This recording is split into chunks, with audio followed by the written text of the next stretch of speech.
Hi, everyone. Thank you to Chi for that fantastic presentation. Next up, we have a very special fireside chat. I'm pleased to introduce Professor Charlie Fink, who writes the weekly Forbes column, This Week in XR, and co-hosts its companion podcast. Charlie will be joined by none other than Rony Abovitz, founder of MAKO Robotics, and of course, Magic Leap. Please welcome Charlie. Good morning, everybody. It's great to be here at AWE and of course, to have Rony in a box. Rony?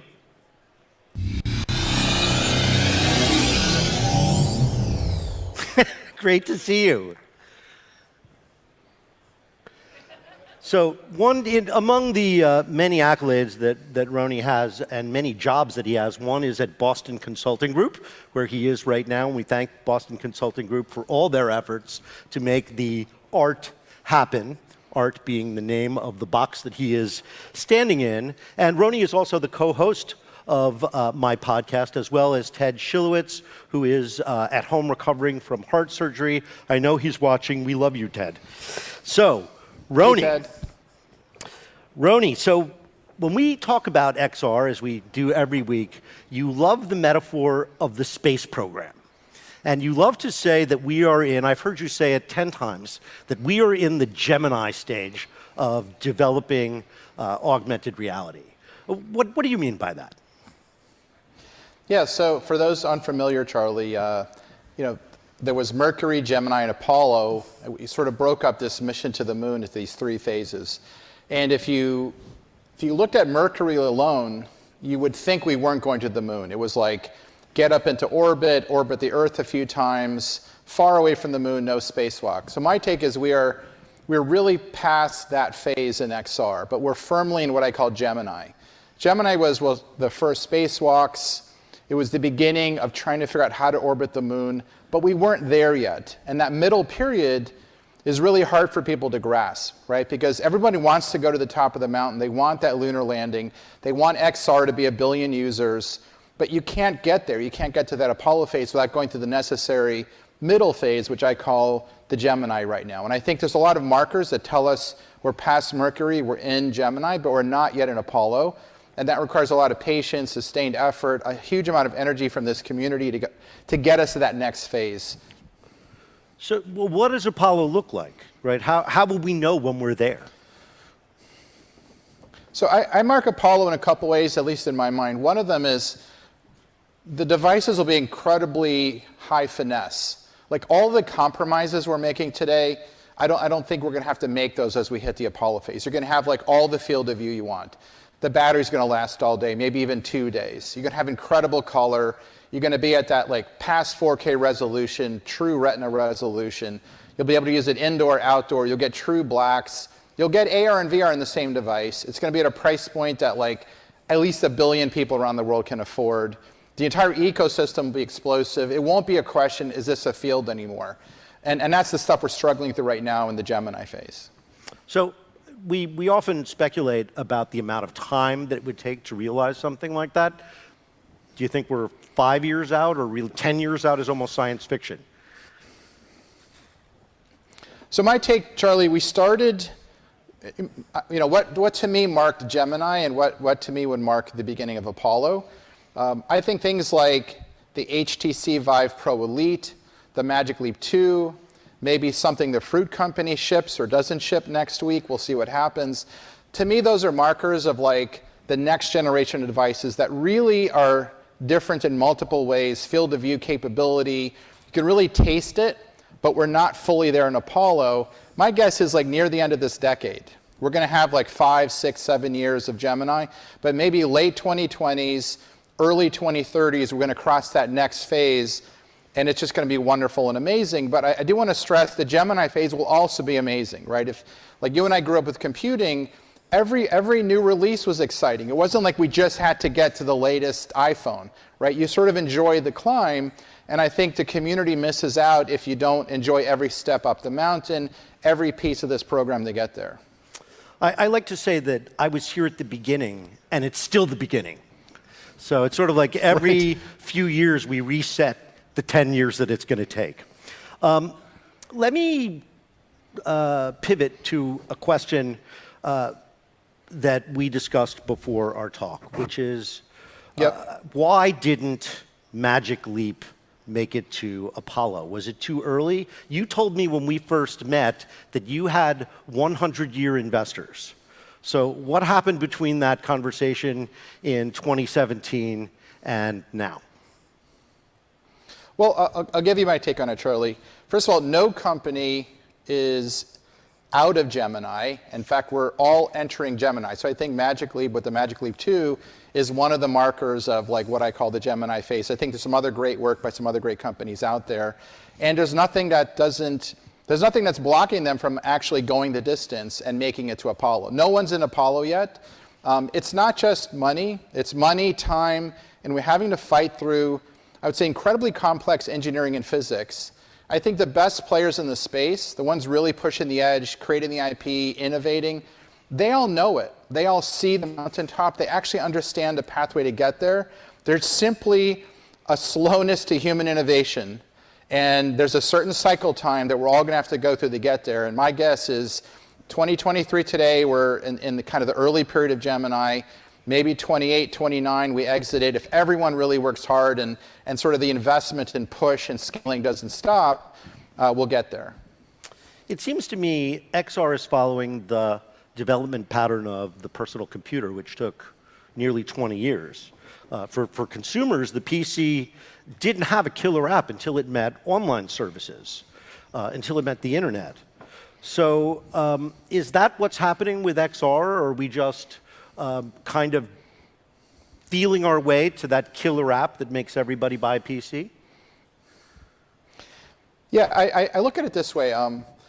You and I talked about something I call the win circuit, W-I-N. How many things have to go green at the same time? Sorry, I jumped the question, but how many things have to go green at the same time in order for this thing to really explode, right? We're in the tens of millions of XR users. What does it take to go to hundreds of millions and billions? First of all, I think you have to get all these pieces of the technology that you put on your face really, really good, including this interaction between the human physiology, the brain, and the optics, and the sensing, the computing. You can't shortcut that. A lot of companies are shortcutting that. You can't do that. You have to do it right, or people will not just adopt at the scale we want. I think the next thing is people want everything. It's not a single app anymore. What people do, I think the mistake is it's a single app to break this open.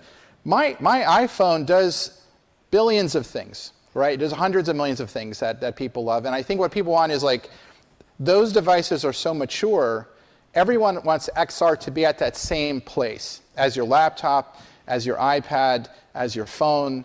And it's going to take a little bit longer to get there. I mean, we're just not up the same curve of maturity. It doesn't mean there's not thousands of great things to do, but people want all the things you do on your phone and your television and your movie theater and all these brand new things to all just be there in perfection right now. And that's just not how development works, even there are so many cool things happening right now in XR.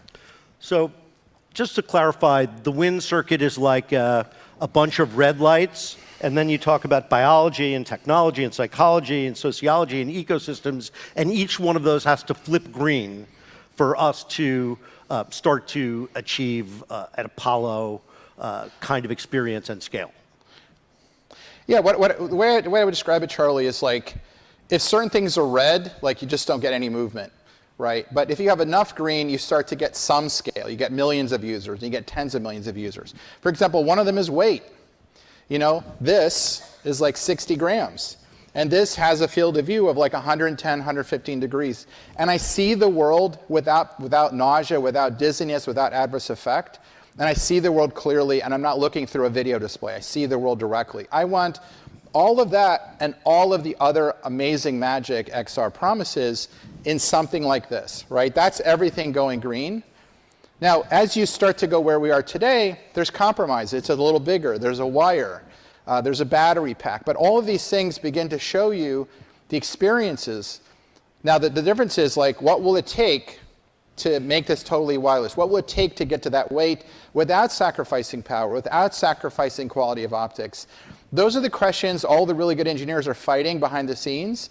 And every year, you're starting to see amazing new breakthroughs. I think the progress in the field, if you go back to like when we started, 2011, 2012, it's just incredible, the progress.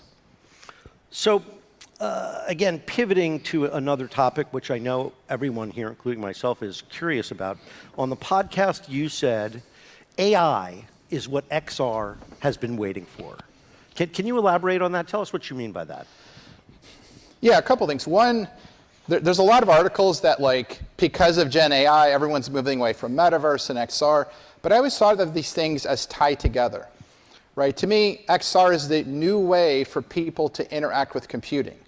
And part of computing is going to be really high-speed internet. Another big part of computing is going to be amazing computational intelligence that you could summon in all these different ways, by waving your hand, by typing, by speaking, by gesturing, by picking up a wand or something. You'll have this total control over what feels like this magical world, and I think Gen AI has been an essential part for it.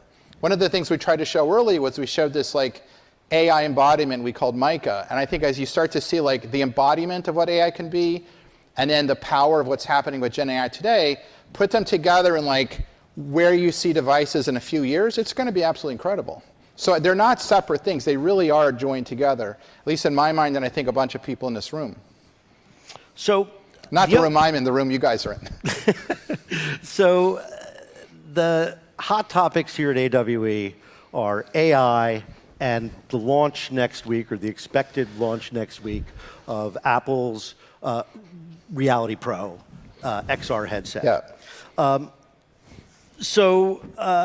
I mean, I think obviously it's a watershed event. I think it's nothing but good for the people in this room.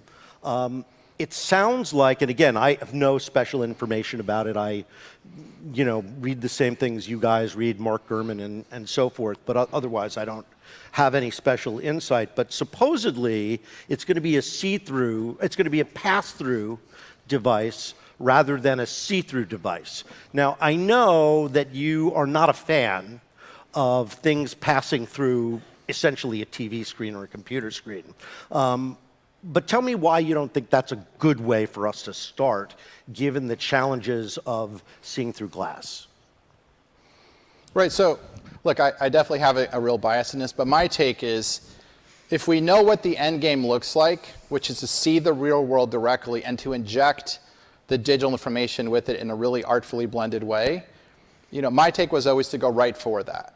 What I think happens at video pass-through is it gives you, I think of it as a cheat code. You can sort of begin to create the experiences we want at the end, but we all know that's not the end game, it's the middle game. Now, there are some advantages in doing it. You're going to get like really cool color, you're going to get better field of view, it's somewhat easier to do, but you're going to have to throw all that away at some point and then figure out, how do I actually get 1 billion people to see the world directly without living through video? Now, I could be wrong. If I'm wrong and 1 billion people actually want to spend their days, 8 hours, 10 hours a day looking through video and not seeing the real world naturally, to me that's a really kind of scary thing. I'd rather people feel the real world, and computing just sort of organically flows in and out and doesn't impede your view of the world. I just think there's a existential philosophical debate on that. So here's a question I've been asking for 10 years. How the hell did Apple keep a secret like this? That's the thing that always made me feel like, well, how far along can they be? Because there's no leaks. It's like leak-proof. So, and of course, I strongly suspect, although I don't know for a fact, that our podcast co-host has seen the device, and he is as silent as he would be if his mother was a hostage in Cupertino. Now, you knew something about keeping secrets, too. So how do you think Apple pulled this off to get 5,000 people to not say anything for half a dozen years?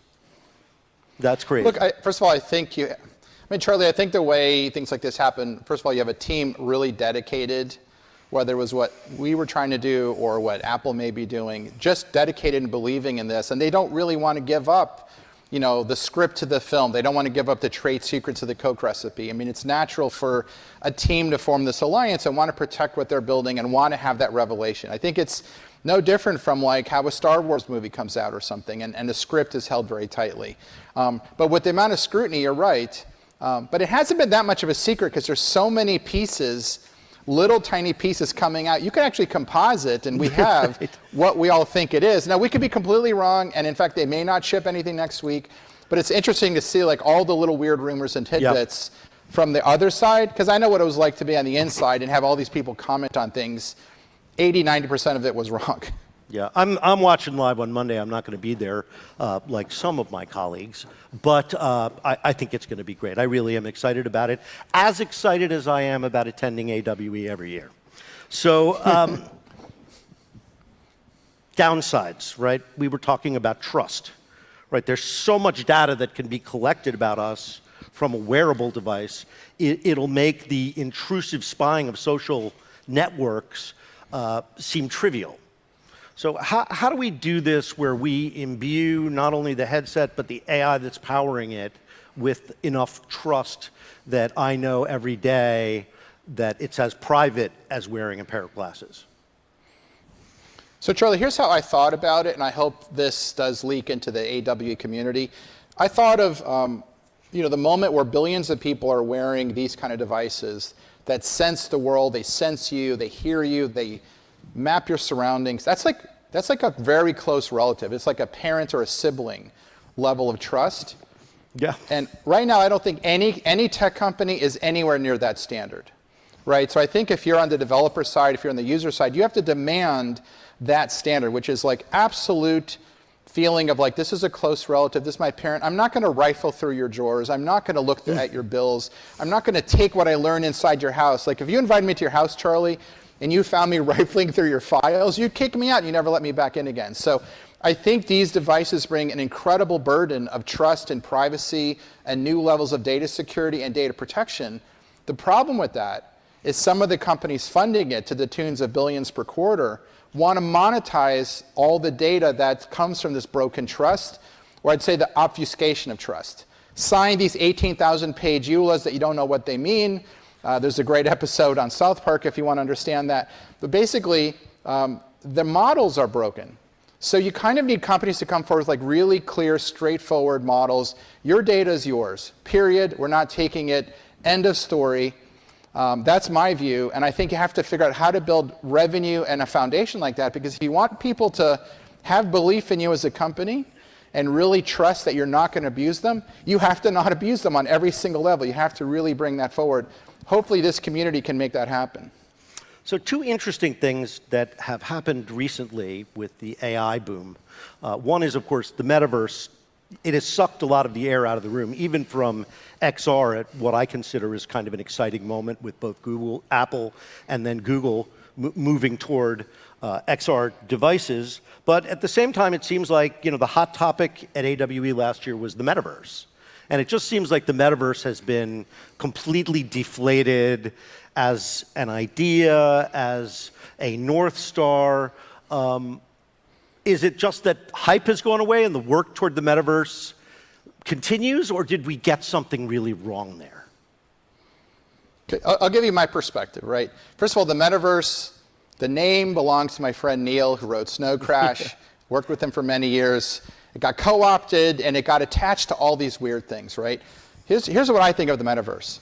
It is the internet, which no one can say is going away, and all of Gen AI is riding through the internet. And the internet has these amazing new endpoints, IoT, robotics, computer vision, AR, VR. I think of that internet as growing into something that is the spatial internet.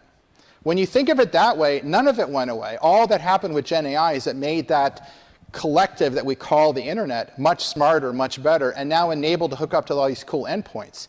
So I think all the noise about the word metaverse is because certain companies may have co-opted that name associated with a very particular view, and that turned people off. Meanwhile, they're missing a much bigger picture. The spatial internet's not going anywhere. Gen AI is running on this spatial internet. It's super important. So if we think of it that way, it's a word and a brand name that got damaged, not the actual underpinning system. Yeah, I think that's true, and I think in a way, it's going to be good for the metaverse, for the hype to die away, and then for some hard work to begin. I know Lemon and One and other companies are working on that, and maybe this gives them some running room free from hype and unrealistic expectations. So it looks like this is just about all the time we have. So thank you to Art for providing this fantastic method of us getting together as opposed to our usual Zoom.